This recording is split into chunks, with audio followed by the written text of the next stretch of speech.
All right. Hello, everyone. I'm Emily. And I'm Scar.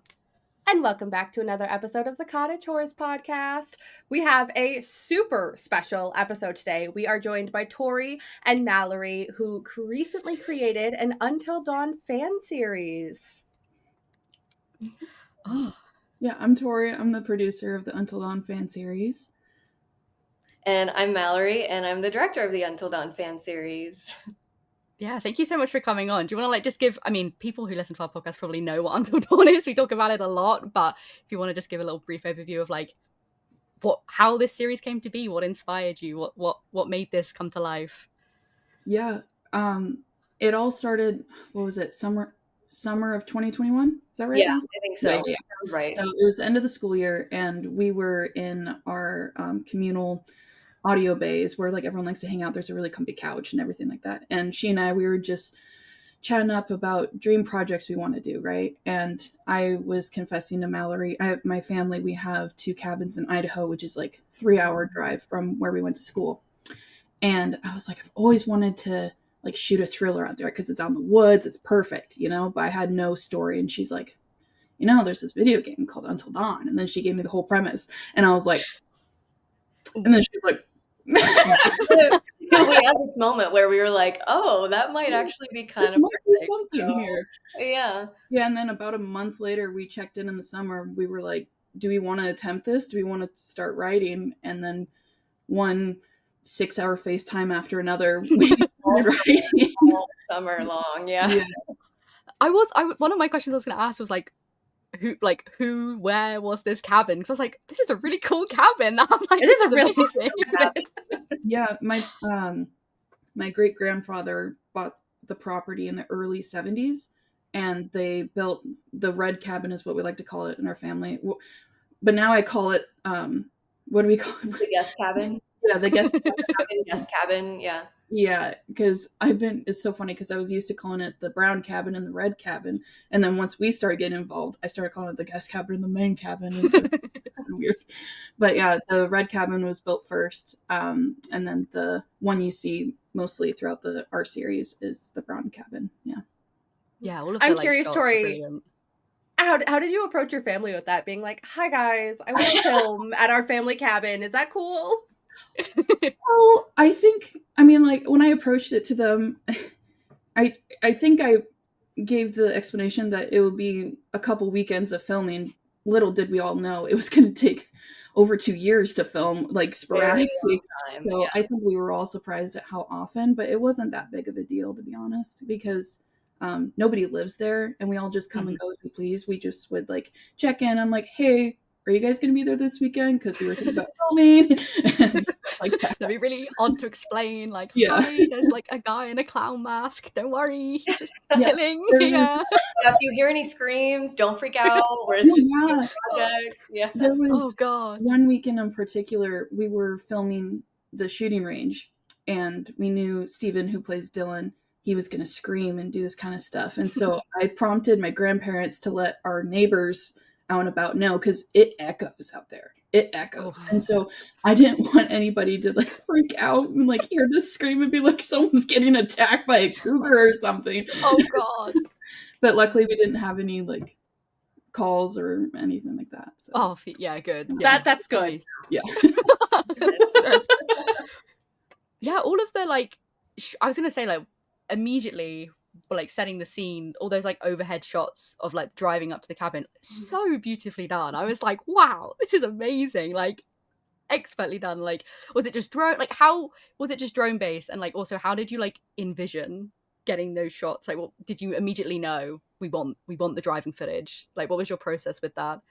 That was definitely in my shot lists, and that was something that I talked to Steven, who's Dylan, also part of our cinematography group.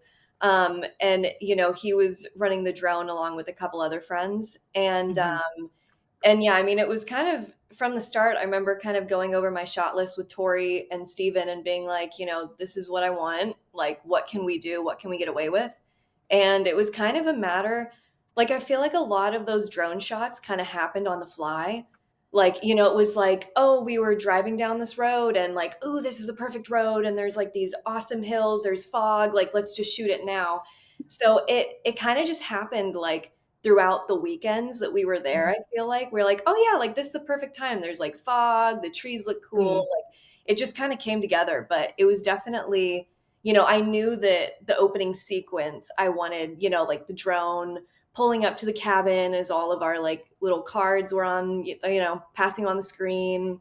So it kind of just fell into place. But yeah, we got some really awesome shots. So I was super happy with how they turned out because I thought it brought up the production value by an insane amount. Like it made it look very professional. So I was like, yeah, perfect. No, it was brilliant. Especially like one of my favorites I like immediately wrote down was like in episode 2 there's like the wide shot of like all of the trees and the hill and the fog, and I was like, that is like from the game. I was like, whoa, that's beautiful. We got lucky with that fog. Yeah, that fog was crazy. Great ambience. They knew you were coming. I think we were just like having a break one day or in the morning or something, and then Steven was like, the fog, and like he just ran outside with Mallory, and they all were just taking all sorts of B-roll and everything we could for it. Yeah, it was meant to be. It really was. So yeah, that's brilliant. That's so great. Did you guys like go to school for filmmaking or writing? What led you to want to make some sort of fan series thriller type thing? Yeah, we both are film study students. We went to the same college up in Washington State. And I mean, you can speak more to it if you want to, Tori. I mean, I was just going to say that our school isn't like known for film per se. Like it's like one of the small majors, like compared to everything else. But yeah, we just kind of made our own little world, and she and I we soon came out, find out how ambitious we were, and we just went for it, really. That was one thing that our professor at the time, who was my advisor, I think he was your advisor too, Tori, and when we told him about this project, he was like, are you guys sure you want to do that? Like, do you know what you're getting yourselves into? He was like, it's very ambitious. And we were like, oh yeah, it's only going to take like 4 weekends. We're going to cram. And then like 3 years later, we finally have a product.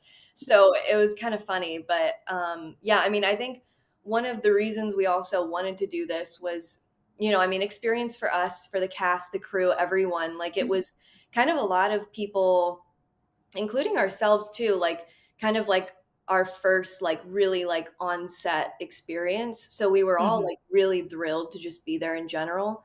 And we wanted to show other students at our university, like, hey, like this is what we did. You guys can do the same thing. Like we used all the equipment from the university. Like it's all wrapped up in your tuition. Like you can do this. So we were kind of hoping to pave the way for some other ambitious students who were like, oh yeah, like, what is that? I want to do that. That came out of Walla Walla. That's crazy. So, it was kind of fun to see other people get inspired by it. And, hopefully we kind of started something to make other people do other things, because all the other universities around us, like our competitors, they were kind of like sister schools within our realm. They were, they were already making features with their professors, and it was like this whole thing. But yeah, our school had like kind of just started a film program. It was pretty fresh. And so, this was kind of a good way for us to, get it out there and try to compete a little bit. So I think that's an amazing thing, not only for yourselves, but like you said, for so many other people. But I'm curious as well, like when it came to like deciding like casting and stuff, like what was your like, how were you doing it? Because obviously there's some changes, which like obviously there's going to be changes. I think they all made sense. They all worked. Like, but I'm curious, like, how did you like make those decisions, and like what kind of was the feedback and that process going into it? Yeah, we knew we wanted to ask Steven to audition for Dylan or Jake. I think, or was it Clark? It was one or the other. It was Jake. Yeah. Just in general, because we knew he was talented, and so we knew we wanted him to be a part of the cast. But we had a feeling, we were like, we think he's Dylan. We think we knew. I was always like, he had that little crazy side to him. He did really well, to be fair. He did. Yes, he did so good. All of our comments on TikTok are like, he has his mannerisms down. Like he really played Josh well. So everyone's like oogling over him, and it makes me so happy because he did such a good job, and he's like getting the credit he deserves for it. So yeah, that monologue, I was like, note, did he know the game, or did he like go study it after like you decided that this was the road you were going to go down? Because if he didn't know it and he still nailed Josh that well, I'm impressed. He didn't know the game. Yeah. Wow. He didn't, but he's never played it. No, I think he had like heard of Until Dawn, but he hadn't watched any walkthroughs. He hadn't played the game. And so it was up till that moment once he got involved in the project that as a director, I was like, okay, you need to watch the walkthrough at least. You need to like kind of understand the way he works, his motivation. So, it was kind of homework for him to go back and kind of, I think everybody to just kind of refresh and be like, okay, like look at your character or characters plural, since we're kind of intertwined. So, he did fantastic. Yeah. Yeah, it was brilliant. And like with the other characters, like you said, some of them are like intertwined and meshed, which like I quite liked. It gave them a bit more like, it made them more dynamic in some cases, because obviously like they're very, very tropey. But like, what was the decisions behind that? Like, obviously I'm assuming casting reasons, but also like, did you find that made it like more enticing to you guys to kind of put your own unique spin on it? Because I thought it was great. Thanks. Yeah. I think it was a way for us to put our own spin on it, but also we knew with the amount of resources we had and people we could go for casting it was a very small window, and we knew the potential that we were going to have to be in it just because like I said, the resources of it all. And so just condensing a cast of 8 to a cast of 6, that made it a little bit more easier. But even the 6, it was a little difficult along the way. We had cast a few people in the beginning, and they dropped out, and then like one came back and then dropped again. So it was like, what are we gonna do? I know for Jess, we kept. I think, it was only Jessica and Beth. We kept those character names, but we had switched her name in the beginning twice. We'd felt out Heather and Stephanie. But then we came to the conclusion, like, no, we're going to just stick with Jess, especially when Mallory took on the role as well. Yeah, I think Jess, that was kind of when we decided. We had debated if she should take for Jess. Yeah, it was kind of when we were writing it over the summer. That's kind of when we were kind of debating, like, we were trying to pick people and place ourselves into it because we knew we had to, like condense the group that was going to the cabins every weekend. So we were like, okay, let's like write Andy for you, like Jess, I can see what I could do, or Ella, like either one, like I'll fit in somewhere. So, it kind of just worked out. But like Tori was saying, our university is so small, and the people involved in film, like very small group. So it was kind of like, who's available, honestly, because a lot of these people were like full-time students. They have jobs, like, they can't just like up and leave every weekend or every other weekend to go film, something, just like another student project. And they didn't really know the scale. We didn't even really know the scale of like how many weekends and how long it was going to take. So we felt bad because we were like, oh yeah, just one more weekend, guys. And then it was like 10 weekends later. We're like, oh no. Yeah. So it kind of just kept growing and growing, but How did you no, go ahead, Tori. Well, I was just going to say that I think Jeffrey, who plays Jake, he was the last to be casted because that was the one character we could not fill like the entire time. We always had like a stand-in when we did read-throughs. That was one person we could not find for the longest time. But then I'd met him in like a creative group type of a situation, and our professor, he was like, hey, did you meet Jeffrey? He's really into acting and blah, blah, blah. And I interviewed with him, and we did a little read through, and Mallory and I were like, he's Jake. And he brought so much more to that character than we ever imagined. It was fantastic. Yeah. No, that's amazing. Like, I think everyone's performances were so good. I liked all the dynamics that everyone had. I thought it was, I think it also that one of my questions was going to be like, how well did you guys know each other? Because I could like tell that you were like you at least knew each other, were friends. I was like, no, these people are like hang out, like they're not just randos that are just in this position, which I quite liked. I was going to ask, because obviously it was like done over such a long period of time, when it was coming down to like, you know, going back to the cabin, like how did you manage like kind of continuity, as it will, making sure you were keeping things the same, because that's a lot of like things to keep tabs on. It was difficult. I mean, luckily he only had one. I think Stephen or Dylan's character, he was the only one that changed the most, I think, when it came to like attire and stuff. We all had the same clothes because it was all one night, besides the prologue. That was the only switch we had to do, really. But yeah, just taking lots of reference photos on the day, just keeping track. And yeah, it was, you can spot a few continuity errors if you really pay attention. Yeah, we had throughout the series. Shots. Like my hair, you can literally see I had like residue balayage at the beginning, and then by the end, it was all gone. She was just traumatized. I was going through it and was like, my hair has changed, guys. It's that crazy. Yeah, and then Steven, he had like short hair, and then there was like one part where you could see he had longer hair, and I was like, uh-oh. And then Mallory, she had dark hair and short hair for a long, long time, and then by the end, she had grown her hair out and had dyed it blonde. So it was like she became just at the end of everything. Yeah. You really embodied the role. I did. Yeah, but I mean, I will say though, I didn't notice a lot of continuity issues, so they're minor enough that it doesn't come across. I was actually surprised how long it took you to film it, because I was like, wow, it looked good from start to finish. Yeah, I wouldn't have known. Now you've pointed them out. I'm like, oh. Okay, well, that's impressive. Great. Yes. Yeah.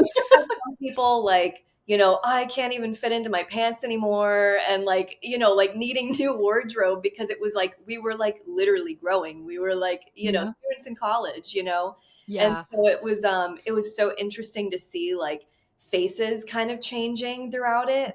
Like, because I picked that up and I was like, oh man, like some of us look like oddly older in some pickup shots, like more mature, and it's the weirdest thing. And like it was so odd. And like for Tori, for one of our pickup scenes around the campfire, her and I went up, just us, one weekend and shot that. And so literally like in the moment, I was like, oh my goodness, you know, we were like, Tori, your hair, it's way too long. So I literally just grabbed the kitchen scissors and I just cut her hair on. Yeah. I was like, continuity, like it was like we were committed. I was like, Mallory, please cut my hair. I am not gonna have like compared to the rest. I love that commitment. Yeah, we were like, okay, I think it's a little shorter. You can, if you watch the campfire scene, it's the moment when Ella walks away and Dylan and Andy, they start laughing at the campfire, and then it cuts back to a close-up of me laughing. You can see my hair, it's different. It's like a lot shorter than it was before, because it was just yeah, it was the shot of Andy when she was like, you know, I'm gonna go find Jake, and so she starts walking one direction, then she's like, oops, it's the other way, and so she like walks off scene. And that was like the big pickup where like that was where we trimmed her hair, and that was where it was like a very different. Yeah. You just made me remember, Mal, that I think the biggest continuity error in this entire film is my beanie, that cream beanie, because we had, I think, one of my own personal beanies in the beginning, and then we lost it, and then we had some other one I put on, and then there was a third that belonged to Mallory that we used instead at another point in time. So I used 3 different beanies throughout the course of There's a lot of hats lurking around cabins. People just pick up hats. All I'm hearing is that Andy is prepared for any weather. She always has all of the hats. Yeah. There's just beanies on tap. One of the biggest questions I have, and I know I saw this in some of the comments, and I'm sorry to have to ask, but what happened to the cat? Why did the cat get left behind? I know people keep asking about Kitty, or if they're watching episode 1, they'll be like, please tell me you don't kill the cat. And I'm like, oh, we love Kitty. We wouldn't kill her. I wanted to. I will say I Yeah, wanted to Tori kill her. wanted to. And I was like, we are not killing the cat, Oh my okay? god. Kitty's my baby. I love that cat. I was like, I will never kill an animal in a movie. I was like, a person, No. fine. An animal, no.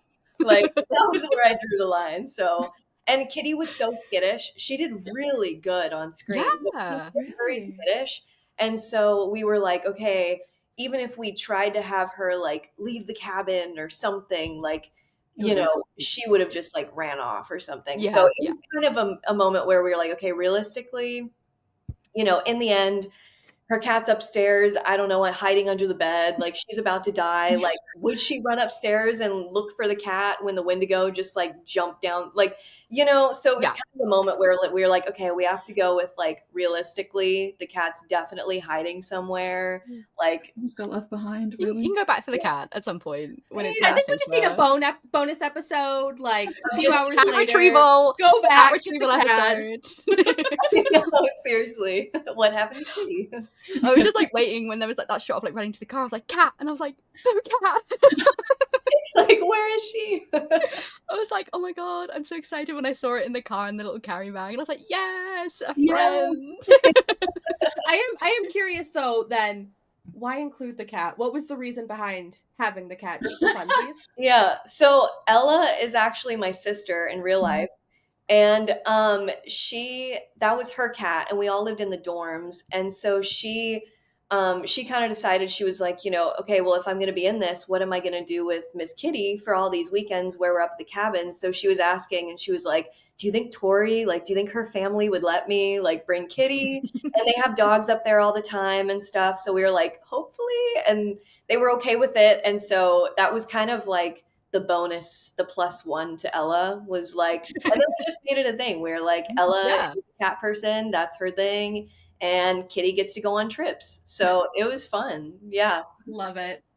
I Yeah. think we've kind of figured that was the reason, but we were like, Yeah. maybe there is an ulterior motive to this cat being in the cabin. I'm not sure, but it was literally like the first thing and last thing I wrote down. I was like, cat ! And then I was like, cat ? I was like, Yeah, where did it go?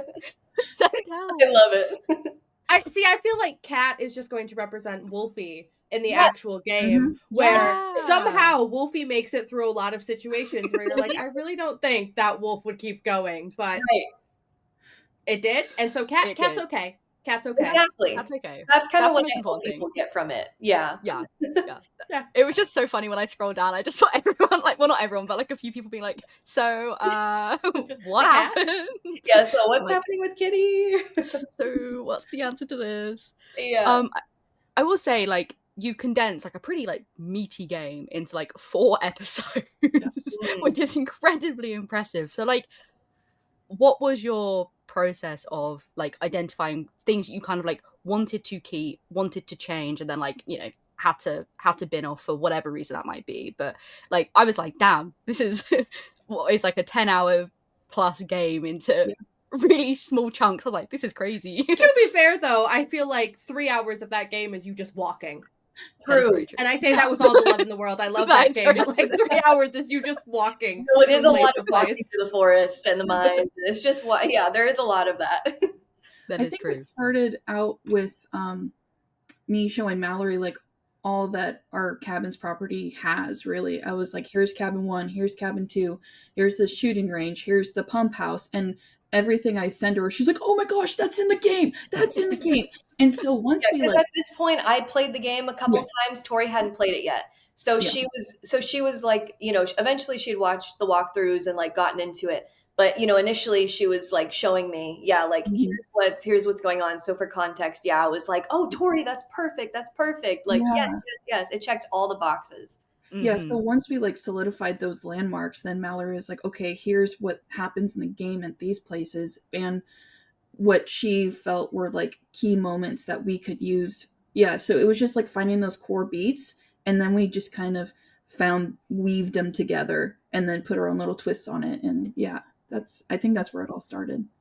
Yeah, that is kind of how it all happened. And I know we didn't really answer your question about like intermixing the characters, but that has a lot to do with the story, obviously, and how we decided to play it, And I think with cutting out, a couple of characters, technically, it kind of gave us a little leeway to kind of combine and condense everything that happened. Because you'll notice, like, Andy's character, she has characteristics of Sam. She also has characteristics of Emily when she gets held at like gunpoint and all, So it's like, but then she also has like Ashley in the end. And so, there's like a lot of different things we pulled, but by pulling, we're hoping that like everybody who plays the game and knows the game will at least be able to say like, oh my goodness, that's the scene where, but you don't have to necessarily pin it to a character because of our resources and everything we had going on as like college students. It was like what we had to work with. So, it ended up working out for the story, and we were able to highlight, all of the key moments, but we just had to really condense the characters to make it make sense for our timeline realistically.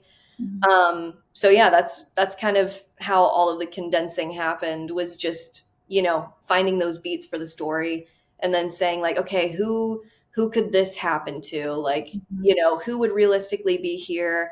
And as I was like writing out those beats, Tori was keeping me on track with like, okay, let's say the cabin is like 2 miles here. And, we were like mapping it out. We were like, if Dylan was here, how could he get here? And like, was it, how was this, so it all kind of, we all had to like map it out and be strategic. So it wouldn't be like, wait a minute, that's totally wrong. So yeah, because like in realistic sense, like the main cabin is just like a few yards away from the woodshed, and then we treat it in the film like it's miles away. Like we just need to have that distance and map it all out. And also when it came to filming, make sure our angles are right so it appears very separate from everything else.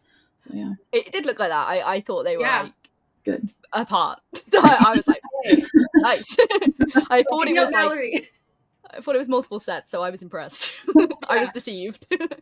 Mallory, since you brought up that scene with Andy being held at gunpoint, I will say I was incredibly stressed during that moment. I was like, are they going to go for it? Are they going to do it? I was like, is this the eyeball Which shot? time? Which time? There's two. Which the True. Oh my god. yeah, nickel for every time. yeah, Andy went under a lot. She had a lot going on, but I'm happy that that was definitely a pretty intense scene for us to shoot. I felt so bad for Tori. I was like, because at least during the clown scene, Dylan's reveal, that whole that whole scene at the end, the shop scene we call it. I told Steven behind the scenes, I told Dylan, I was like, I want to give you like leeway to do whatever you want. Like, I just want you to really get in their faces, really get under their skin, like annoy the hell out of them, And so it was, it was really interesting seeing like how he took that and what direction he went with that. And so, it was so funny seeing, like Tori and, Eli Clark in the chairs and having them be like, I like their genuine reactions to what he was doing, because they had no idea what he was going to do. Because I wanted it to be very unpredictable and I wanted to get like raw reactions from them. So there were a few of, those raw reactions that were in there that I think were very good. So yeah, I know those scenes were like really, that one and like the bite, like the scratch thing. I was like, oh, because they're so good in the game. Like there's such high intensity moments. I was like, oh my god, I know what happens. I'm assuming maybe this could happen, but I'm like, why am I so nervous? Like, oh no. I'm so glad to hear that, because the bite was one of the hardest things we had to like figure out to make work. Like just in a weird way. How can you make it seem like she's getting pulled without showing it? Like just going through all those logistics, because the amount of VFX we could do was very minimal, because that takes a lot of time. And so it was like finding the location, because we had one originally at the cabin we wanted her to get drug into, but then that got filled up with water, to put it shortly. And so that got put out the window, and that was like one of the last things we ever filmed, really, was her or Jess getting yanked. That was one of the last few things. Yeah. And that was not that wasn't at the cabins. That was actually on her personal family's property. She has a lot of land that I think it's her grandparents that own the land, and it looks very much like the woods in the cabin. So when we were in a pinch for different scenes, we would go over to her property because we couldn't always drive like 3 hours to the cabins for some pickups. So we were like, hey, can we shoot there? And she was amazing about that. But yeah, that was one of the scenes where we shot Jess's getting pulled in there. So R.I.P. Queen. It was a sad Can't catch a break. She can never catch a break in every rendition. Really She must. Yeah, she gets it bad all the time. It's tough. It is tough out So here. Mallory is an original fan of the game. I've seen a lot of comments of people saying like, this is the movie we deserved and not the one that Sony just put out. How does that make you feel as like the director behind it and someone who's loved the series for so long? I mean, it's so funny because it's like, it's obviously so rewarding, I mean, as a director of this fan series, that Tori and I worked so hard on, it's like, I know when we see those comments, we're like, yes, like good, like we're, it's something for the fans, and, like I don't know, Tori, have you seen the Until Dawn movie that came out? Did you watch that? Oh yeah, I did. Yeah. Yeah. So, Yeah. I'm sure we've all seen it. So it was, it was very, very different from the game. There were Easter eggs, but it was very different. I understand why, a lot of the fans were upset, but, it kind of, in a way, it worked out perfectly for our fan series because us, and they were like, oh, yay, like somebody did it. And so the timing was impeccable. I mean, Tori and I had worked on this, we started years ago before theirs, I'm assuming, was a whisper. And, like ours was gearing up to be done right when theirs was coming out. So we were like, we need to release right before they do. So, we were like working really hard and just really cranking it out. And, it aligned perfectly. I think we released it like the month before, like every week leading up to it. And then their release date was our final episode's release date. So it aligned perfectly. And, I think the one part is we've been trying to stay away from like the slander of the actual movie that came out. Cause, I think there's a fine line where we want to be, very appropriate and respectful of what they did, and so it's like, we see those comments, we're like, yes, but then we're also like, okay, let's like keep it nice. Cause some people will get really upset about the actual movie and they'll vent to us and we're like, that's awesome. But like, wait, maybe like DM us because we hide away and be like, oh, this is like a, they hate the original movie or whatever, so we're, but we're very grateful for all the feedback we've gotten. I mean, everybody's been so awesome about it. And Tori and I were like freaking out because we were like, there's like a whole fan base. We know everyone's going to watch it. And we changed, the characters because we had to and what we had. And, I think it was kind of freaky for us to kind of put ourselves out there too. So, we had no idea how people were going to react to it. But I mean, really every comment I've seen has been like so positive and people have been so happy and so sweet and, saying like, you guys inspired me to make my own about the query or, like it's really cool. So we've had some really awesome people, just commenting and reaching out. So it's been really nice. It feels very good to have it be such a success. So yeah, that's amazing. I was gonna say like it's exactly that, like as you're right, like it's for the fans. That's what it feels like. I think that's the tone that hits, and I think that's why like it resonates with so many people because it's like, no, this is what I want. Like it might be different, it might be changed, but like it gets what this is good about. Like it keeps all those beats and it keeps the like silliness, but it has those moments of like really high intensity and seriousness. Like one of the things I also wrote down, I was like, oh, the like episode 2 was like in a bit of a pickle, and then there's also the pickle bit. I was like, that's good. That's great. I was gonna ask, what is up with the pickle like vibes? Is this a joke or on you? A little bit. Like when we were writing it, I think it was almost kind of like a placeholder. We both love pickles, yes, and so it was. We both like pickles, and then for that first weekend, we got like this giant pickle jar like as a snack, basically, and like just a form of snacks. And then, I mean, we had wrote the scene, and that scene with Ella in particular, like it kept getting pushed and pushed and pushed, and then yeah, it was kind of a joke at first, but we loved it, and it just stuck really. There was just a comment, and it was like, I can't imagine being dragged away because I dropped my pickle. I saw that one. I was like, that's it. That's what this is. That's basically. I'm like, Oh, in another universe of the game, that would have happened. exactly. Not today. It was just silly enough to, like get the point across, and it was fun. I loved it, and they were such good sports about that. They were like, "Oh yeah, actually, a pickle is kind of perfect. I love it." And then when we were writing the episode names, I think Tori, we were like, "What are we naming this one?" And we were like, "Yeah, like like you're in a pickle," and then it just kind of like, "Oh yeah, in a bit of a pickle." So who knows? But yeah, I was like, "That's clever." when Ella drops a pickle and she like picks it up and she's like, "Oh, you guys made me drop my pickle." Yeah. It was giving that one Vine where it's like, "I almost dropped my croissant." Yeah. I love that. Oh, I'm so happy. Need a comparison of those two names. That'll be my next post on TikTok. I'll do it. Please. That's amazing. No. Oh god, that's brilliant. That's brilliant. Oh my god. I'm looking at my notes now and I'm like frazzled because I'm like, why did I write them all over this sheet like an idiot? I don't know what I've done. Okay.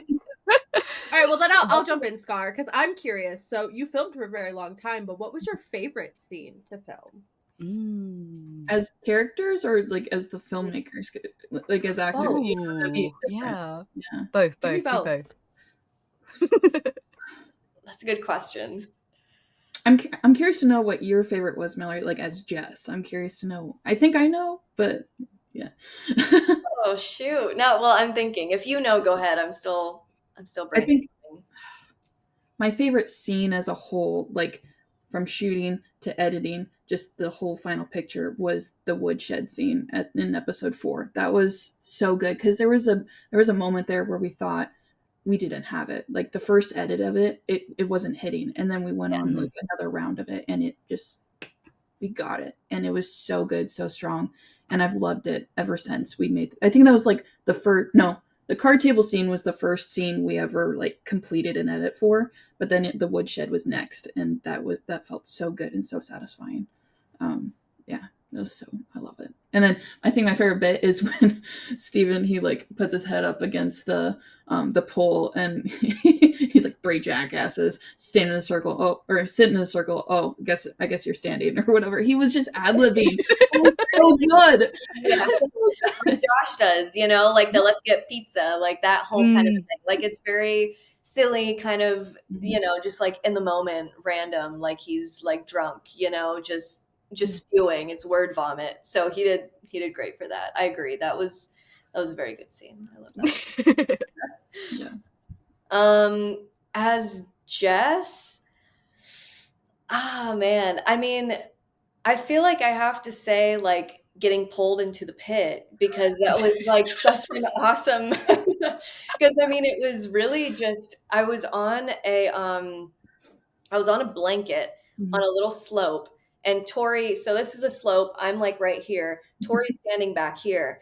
And so she yanks the blanket. She like yanks me with the blanket, and I just like slide down this hill. So it was so much fun to shoot. I don't know. I think just like, nails in the dirt, just trying to like, that one was so fun. I loved it. But as director, I think I would say I felt the most accomplished doing several scenes, but I would say one that really stood out to me was the cliff scene with Beth, because we had gotten somebody who, was involved in hooking people up and doing all that rock climbing, and like he was like the person for that. And he willingly gave up one of his Saturdays, I think, to go out and do this with us. And he tied me up, and then he tied Beth up, and so I was like on the on the cliff with her, shooting her as she was like hanging on. And I mean, we were like, it was an actual cliff, you know, like you could tell in the drone shot. Yeah. Like when we were planning this out, I had talked to Steven and I was like, you know, because he was working with us for visual effects. And I was like, okay, so like, should we, you know, like mask in the cliff? Like, how are we going to do this? Is this all going to be VFX, like all done in post, or are we going to be able to actually shoot this? And we were able to do it practically. And I was so glad that we did it because I mean, it made it look so good. I was blown away. But yeah, I would say that felt really good getting that shot because it was like, okay, like we actually went to the cliff, we actually hung off the side of it, and it was awesome. It was That's crazy because I was watching it and I was like, are they actually on a cliff? There's no way they're actually on a cliff. But it looks so good if they're not on a cliff. Yeah, I was like, is she just like chilling there? Like, I was like, she was just hanging in her harness sometimes, and she's just dangling. She's like, I'm just a bit over here with mosquitoes, but let's get going. It was hilarious. Wow. Yeah, she was. Yeah, Beth. Yeah, Sarah is her name. She did amazing. She was a trooper for that one because she was hanging on there for like 2 hours or something. Yeah. Oh, whoa. Yeah, she was out there. So. Yeah, that credits to her. I was confused. I was like, well, this is definitely a cliff. But I'm like, what? Yeah, but like, yeah, I was like, this is some really good effects if they're not actually on a cliff, but I also don't understand how they'd be on a cliff right now. Right. Yeah, Mallory and Steven, we went scouting because we were trying to, like, the last bits of, we want to try and make this practical as possible. And we found that area. And yeah, it was definitely a big win for us. Yeah. Mm-hmm. No, all of those like areas, like one of the things I said was like, well, I wrote down set design, which obviously still applies, but it's like they all do weave in like so well. And I think that's the thing where it's like, this feels like the full area. No sanatorium, but understandable. Understandable why there isn't that. But it's like, it still feels that, but it feels very cohesive, like all of the wood area and everything. And so beautifully shot. And everyone did such a fantastic job, like amazing. Like one of my favorite scenes was like when you have like the phone calls coming in, the immediate pick up and put down. I was like, yes, that's the correct thing to do. Do not pick up that phone. Straight back down. See, my thought process during this though was like, there's no power. Why would you pick up this phone? Right. The phone should not ring if there's not power. Right. Like, exactly. I'm done. I'm out. Yeah. Technically, like the way that phone works, it's like that's its charging station. Like if you for how that phone is, so like it would have had power even if there wasn't power, you know. But like that's just a detail you'd have to really pay attention to. Yeah, like the normal like wouldn't. I mean, I wouldn't have even thought about that. I was just like, you know, it's obviously set up, you know. Mm-hmm. So that's I think how we had a lot of leeway with a lot of those kind of continuity things was we were like, well, I mean, all of it's like set up, so that was our safety net of like, you know, oh well, it's a prank, it's set up, so we can do whatever we want because we'll just say it was part of the prank. He was there. He did it. So yes, I knew as a viewer, I understood that's where we were, but like as a person, I'm like, there's no power. Why would you pick up that phone? Like that's like horror movie rule number 1. I feel like. Yes, it is like, do not touch the phone. I was like, what in the Scream is this? I was like, no, guys, it was giving Scream vibes. But no, that's like so funny because that leeway like even applies to the game. There's so many, we have like so many like, I would say arguments, like discussions that are like, no, it's not possible for Josh to have been there. He must have been over there, which means he couldn't have done this. Right. It makes no sense. Doesn't need to make sense. It doesn't need to make sense. Exactly. It's just it's too good. It's one of those things where you try not to think about it. You're like, no, you know it's him. It's fine. Yeah. It's okay. You know, you give it credit. It's exactly one of the other things as well as I was curious, like going into it, like how that prank setup would work. Mm-hmm. And I really liked the kind of like spin on what is like, you know, that Chris and Ashley like shed thing with the shooting range, but also again with like when you have them again face the gun scene and we have that like trade in. I really like that because it felt more like raw because it's not like obviously Josh in the game, he's like, my dad has money so I can build weird traps like I'm Jigsaw for some reason. Yes. But like obviously obviously he's just like a man, so like not real. So I'm like, I like how kind of like raw and like just very like, I don't know, it felt more real because like, no, someone could do this and that's scary. Like someone could just set this up and be like, tough. No, Like, that what the makes me hell? so happy to hear, because that was one of the things when, we were working on the script. I was like, obviously I was like, Tori, we don't have access to those kind of like, we can't do that. And she was like, well, we have guns. And I was like, let's do it. And so, Close enough.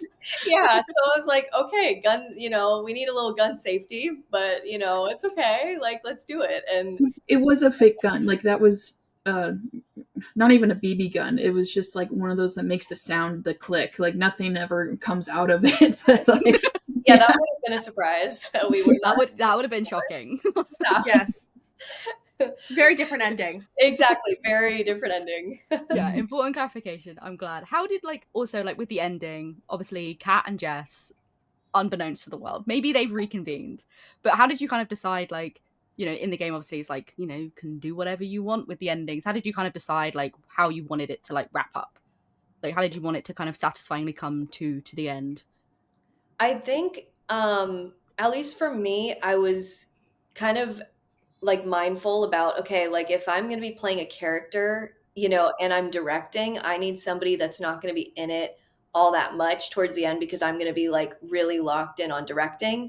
Mm-hmm. So, I think kind of putting Jess to the side helped at least focus on that. And we wanted to keep, most of the characters. We talked about killing off Andy in the end. We thought about like, we're like running out of the cabin and she trips and she does trip. And we thought about like, adding a Wendigo there and like snatching her. And it was just like a last minute thing. But we ended up kind of running out of time to do that. But yeah, it was kind of whatever we really felt like, honestly, whatever we felt like made sense for our story. But yeah, I think, with, like I said, with me directing, it was like, it made sense for my character to kind of go out a little early so that I could focus on other things. And, everyone else, I think we just kind of decided like, no, let's like keep them, like let's work with them. Like, let's build their characters. Let's just keep them at the end and make it kind of like okay, cool. Like most of them made it.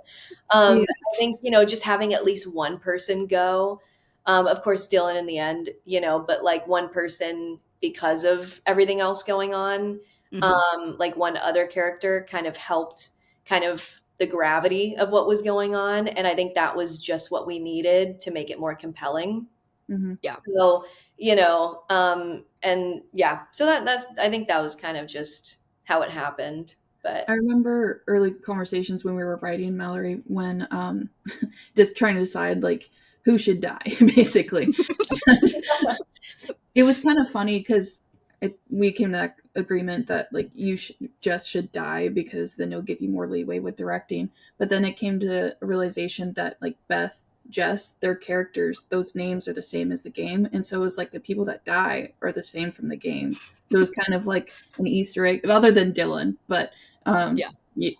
But it was just, I thought that was kind of a fun little hat or a little tip to the game in a way, I guess. No, it is. It's I do like that. Yeah.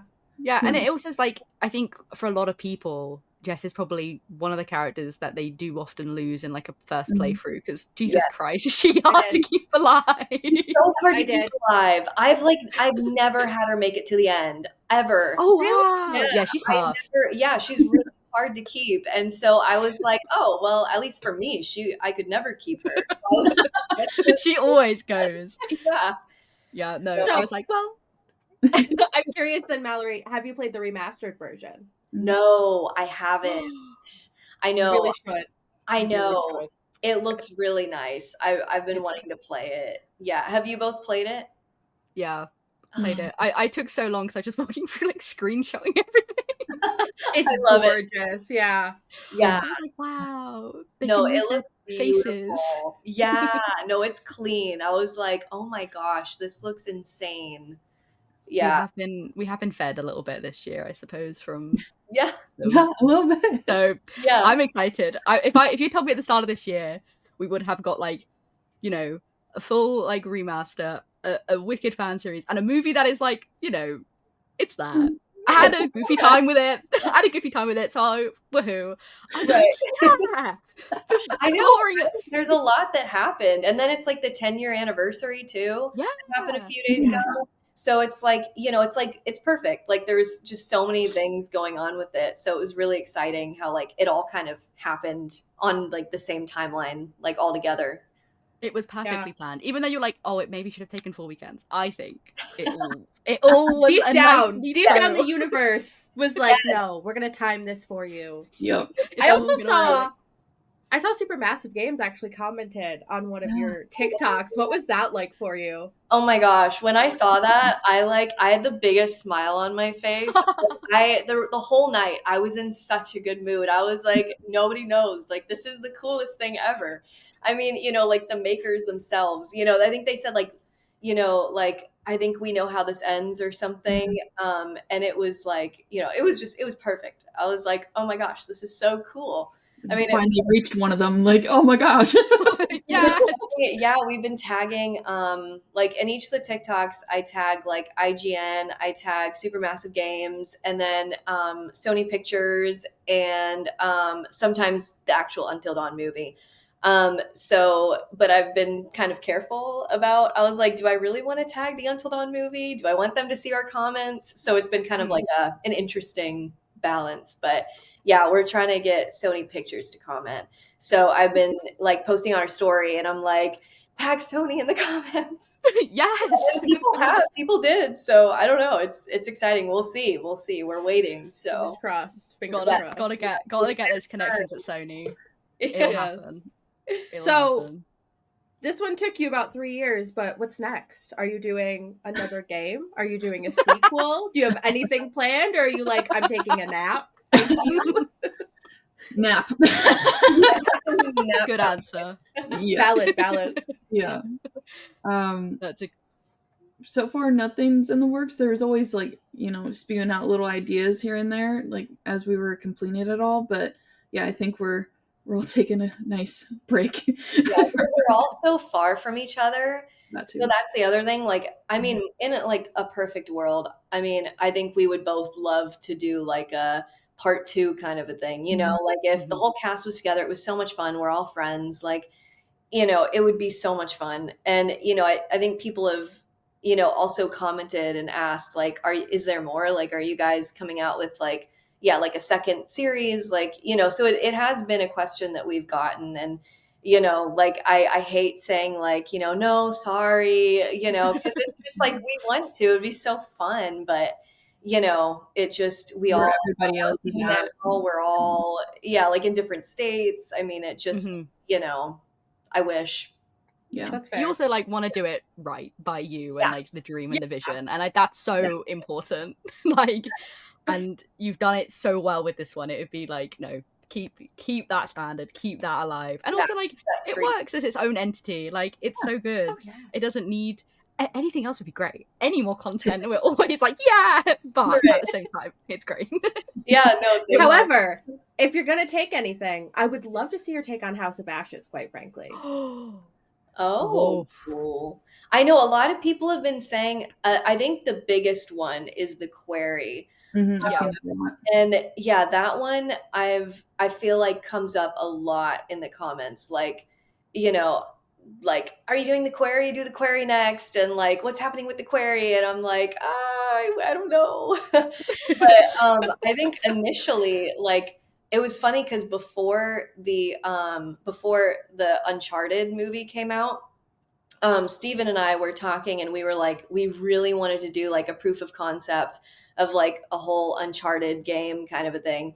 And then like right as the movie started coming out, we were like, we could have totally like, we could have done something and it would have been fun. But that was kind of the only other game that initially had kind of like started a buzz, but then something came out. So we were like, talked about Skyrim a lot too, you and Steven. That is my dream. That'd be cool. Oh, that would be fun. It would be so cool. I was like, I just want to at least like work on a script and just do something, because that is my dream directing job, is Skyrim. I would give anything to do that. So Okay, Yeah. Sony have heard it here first. So it's, Yes. it's Sony are ready with the money. They're ready to prepare. I'm really surprised that there isn't any sort of Right? Skyrim adaptation. I know. At least been It's a discussed. huge game. Well, Yeah. we were shocked Yeah. when we started Until Dawn, like we looked up around, we're like, Until Dawn short film or something. There's little to nothing out there. Nobody had made like anything. one We were other- shocked. We were like, we're gonna be the first to like make something big. And so that was daunting but exciting at the same time. And then it was when we were like in those final stages of post-production was when we heard that they were making the real movie. And we're like, oh no. Yeah, it was a bit of a shocker. Yeah, and like everybody, it was funny because a lot of people were like, I don't know if Tori, if you got texts like this too, but a lot of people were like, is that your movie that I keep hearing Yeah. is coming out? And I was like, no. I was like, it's not like the Sony's. It's not Sony's. We're like a student fan film. It's very different. But it was so funny. Yeah, But that was not us. yeah, I was like, not us. Just a crazy coincidence. Mhm. Like the stars aligned so perfectly there. I don't even. It was just insane. But I would have been like, that's me. I moved on to Sony, guys. I'm just know what to say. me, it'll Sorry. be you know. My name's Summer in the credits. Don't look too hard, I promise. Ooh. Well, unless you guys have anything else to add, to sell, to promote, I mean, please drop your socials. Yes. Where can people find you? We have the at Until Dawn. Is it Until Dawn series? That's what we have on Instagram. Yes. And then I think my Instagram is at Tori _Johnson 9, I think is what it is.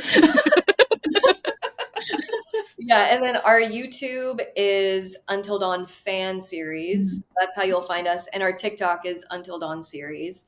And my Instagram is Mallory Newmeyer. Amazing. Okay. We will Well, link all of these in the Yes. description in the different platforms and all that jazz. Where they belong. Perfect. Amazing. Thank you so much for coming on and talking, guys. This was brilliant. Yes, Thank you this so was much for lovely. having us. This was Yeah, a- thank you guys so much. Thanks. All right. right. With that. Bye. Bye. Thanks so much for listening. If you haven't already, make sure to subscribe so you never miss a new episode. To stay connected with us, then follow us on social media, which are linked in the description. I've been Emily. And I've been Scar. Tune in next time for the best cottagecore podcast for the cottage whores.